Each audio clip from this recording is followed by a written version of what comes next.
pale and featureless as a frozen lake. "What?" Bill said. He stood there for a long moment, as if waiting for the bear's response. Then he said, Don't you even start." The bear seemed to shift momentarily from one foot to the other, but he continued to stand, his face peppered gray with age, watching Bill as he stood in the path. If there was judgment in those pale, sightless eyes, it was without expression. The bear's gaze only holding within them the same acceptance that Bill had always seen there. As if nothing would be asked of him. Not ever.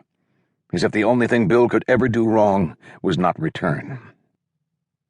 "I gotta go," Bill said. "I'll be back in an hour." There was no response, no grunt or huff, no tilt of head. And yet as he turned toward the path again, he couldn't help but feel that all their eyes, Major's among them, held the foreknowledge of what he was likely going to do, of what he was likely moving toward. When he reached the parking lot, he locked the gate behind him and started the truck, and turned out off the gravel, tipping down onto a road that tunneled through a verdant shadowland of bull pine and lodgepole and red cedar, and then on along the river, its surface in the fading light the color of dead fish, and at last lurched out onto the highway. All the while he could feel their eyes upon him, even now, even as he downshifted, turning through a forest going slowly dark, the stand before him faintly blurred and drifting with low strips of tattered white clouds, like a forest out of some fairy tale, where bears and men and wolves sometimes swapped bodies to fool women and children into trust, and sometimes committed acts of murder.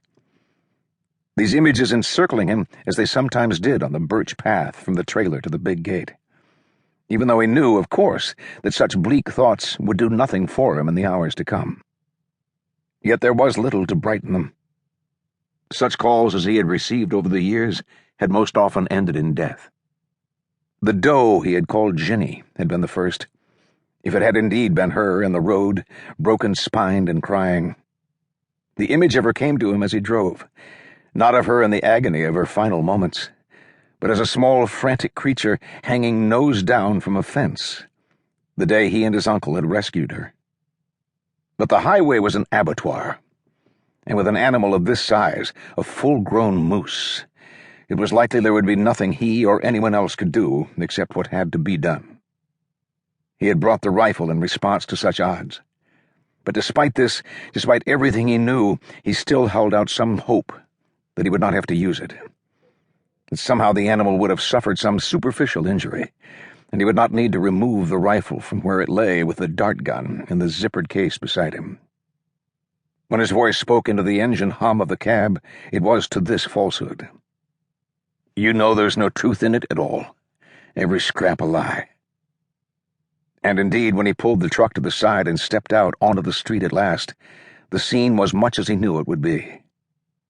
The pickup that had struck the moose sat in the center of the road at the edge of a scant collection of battered businesses, cut into the surrounding forest land. Its hood crushed nearly to the windshield. The animal a few dozen yards before it, one rear leg clearly broken, swinging and dragging from its new hinge point, its hip likely shattered as well, its faltering motion like that of a crab or an insect, or like some newborn of its own species, unsure of its footing, head swinging back and forth as if on a pendulum, and chocolate-brown eyes rolling in their sockets. And then its sound, the sound of an animal of blood and bone that seemed to call out to him alone, "Come, come to me." A call not unlike the honk of a goose or the weird blast of a tuneless horn, each note short and rising in volume and then cut off as the lungs were emptied, and each loud enough that Bill nearly brought his hands up to shield his ears.